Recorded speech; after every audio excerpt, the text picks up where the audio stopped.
That is why I always have a greater salute for the businessmen, the family business owners, for the relentless effort in creating something and then leaving their legacy, fight up against all odds. And it is also a message for the next generation in those families that it has not come very easily. It has come out of so much of sacrifices of the leader, so much of hard work from the leader. It is important that each one of the next generation in a family business takes cognizance of that.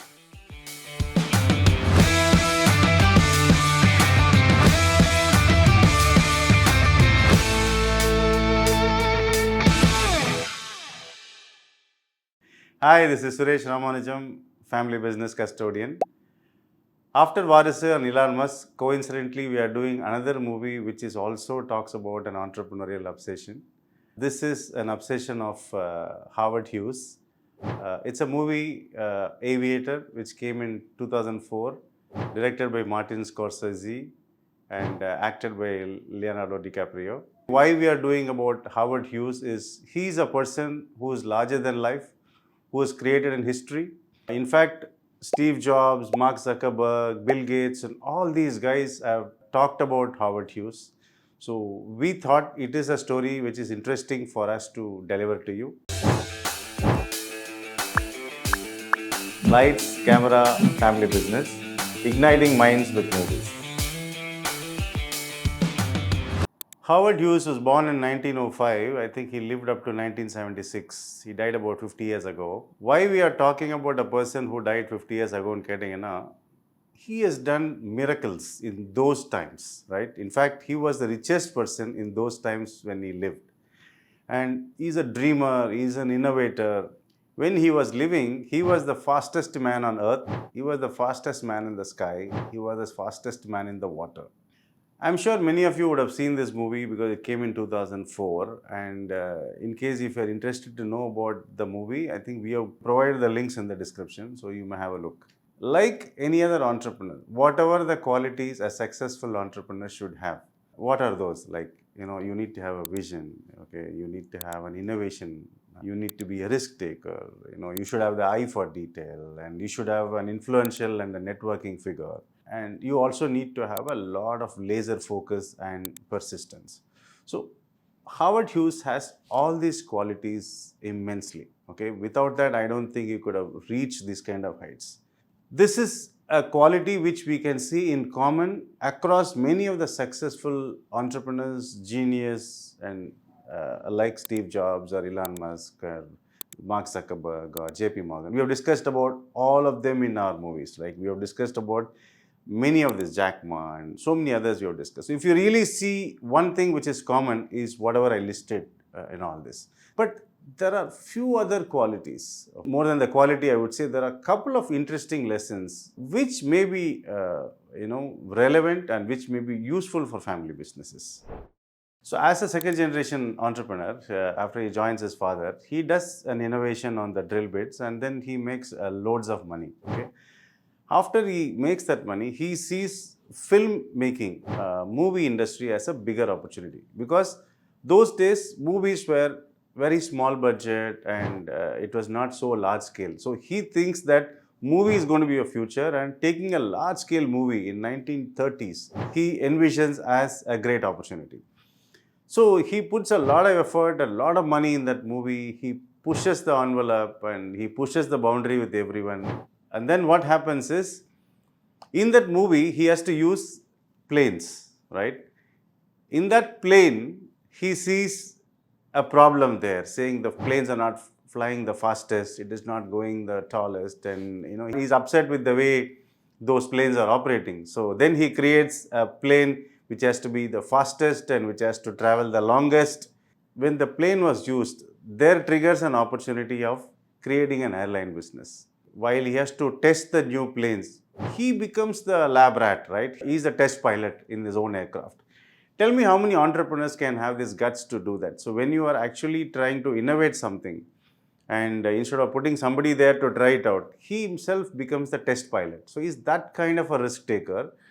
And then rest is history. Like he creates a fastest plane and he creates the longest distance plane, and then eventually he buys an airline called TW Airline.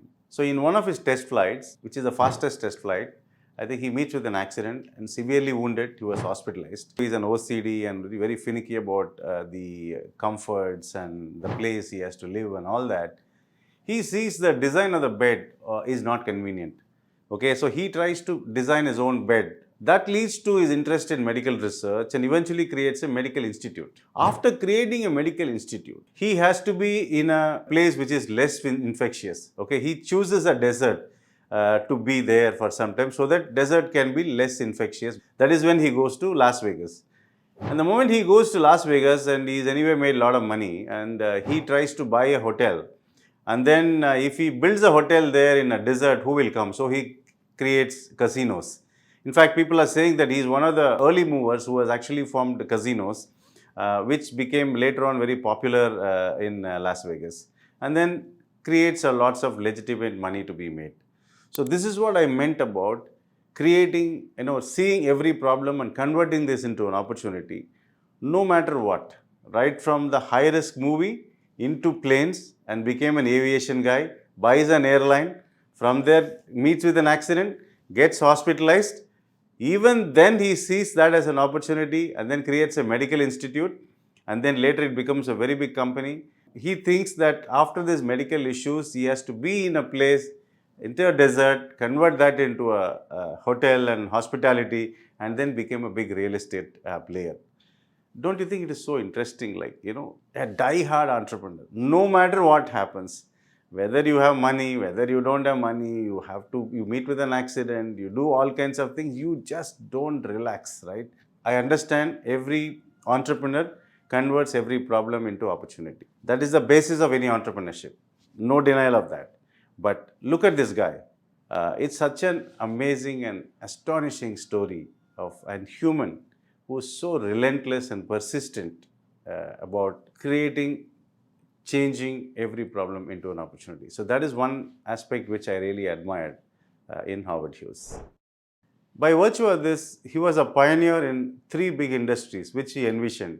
One is film industry, second thing is aviation industry, and third thing is real estate industry. He actually visualized those days. These three can be potentially big, and he was the richest man in his times. To give you an example on the wealth he has created, in 1985, his aircraft business is sold to General Motors at about $5.2 billion in 1985. Here is the biggest lesson for family business.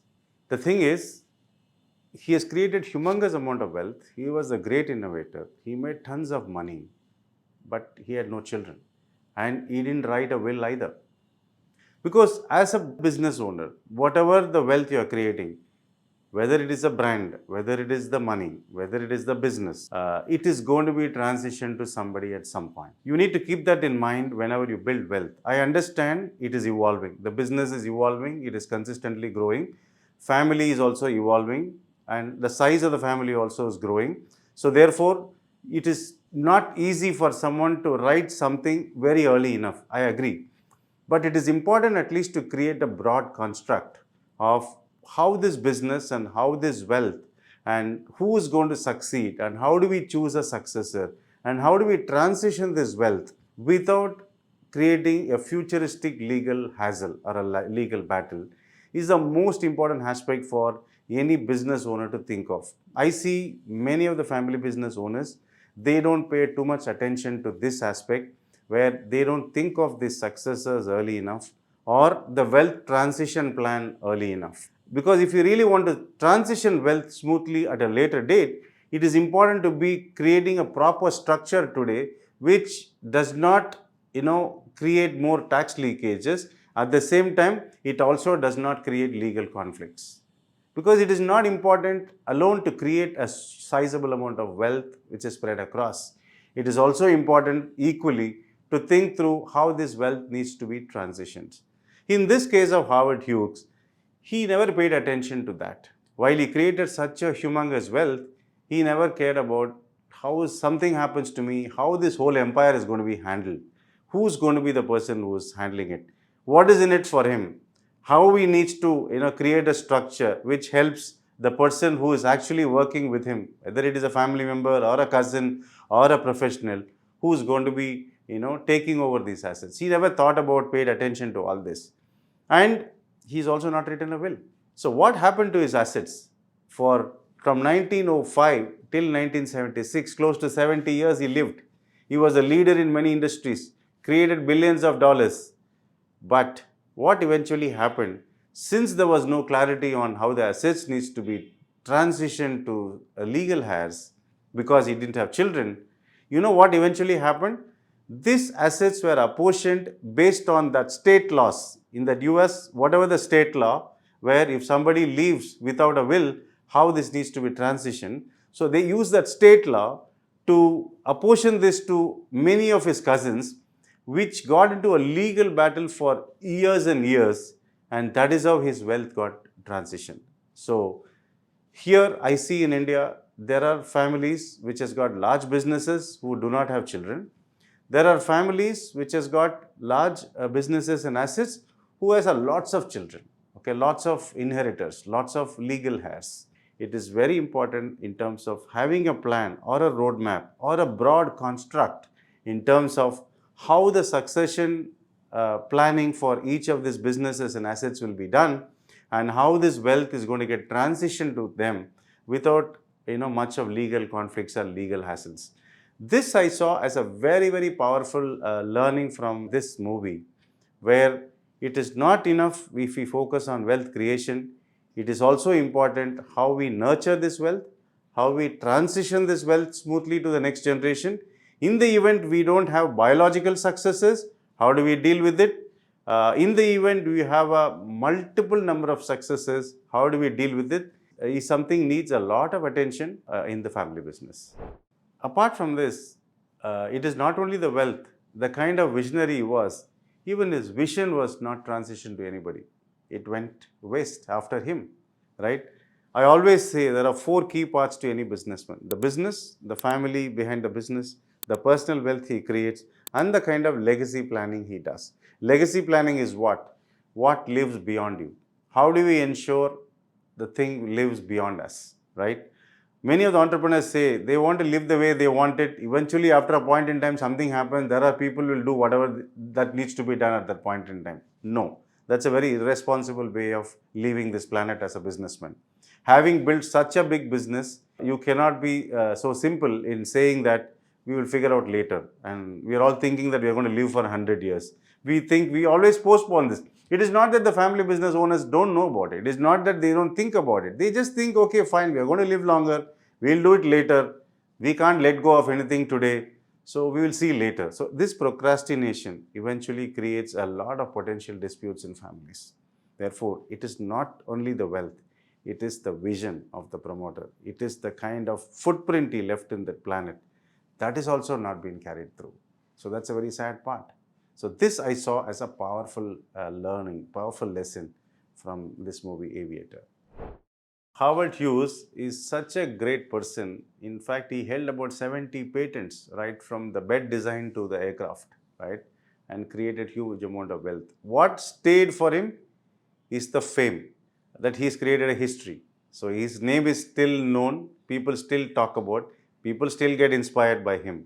In this connection, we have an appropriate Thirukkural. Okay, we always end our show with one powerful Thirukkural. So that way, here we go.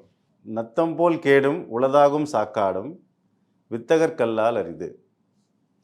So if I have to tell this in Tamil, உடலை வருத்தி புகழை ஈட்டுவதும் உடல் அழிந்தாலும் புகழ் அழியாமல் நிலைத்திருப்பதும் சில வித்தகர்களுக்குத்தான் வாய்க்கிறது. So any person, any entrepreneur or a businessman, okay, he toils physically, mentally, emotionally. He gets tossed around to make this vision a reality, and eventually he creates a history. So that kind of a person, his fame and his inspiration stays in the minds and hearts of people like us forever. But this kind of blessing is not available for many. It is only for very few, like Howard Hughes. This is what it means in this Thirukkural. That is why I always have a greater salute for the businessmen, the family business owners, for the relentless effort in creating something and then leaving their legacy, okay, in spite of against all odds. And it is also a message for the next generation in those families that it has not come very easily. It has come out of so much of sacrifices of the leader, so much of hard work of the leader. It is important that each one of the next generation in a family business takes cognizance of that and conduct themselves in terms of protecting that legacy, which is the most important aspect in a family business. So thank you so much for your patience and attention. And next week we are going to see another Amazon story about Jeff Bezos. He is another interesting personality who has created a big business which is there in front of our own eyes. Please like, comment, share, and subscribe. Yes, next week we are going to see a story about Amazon.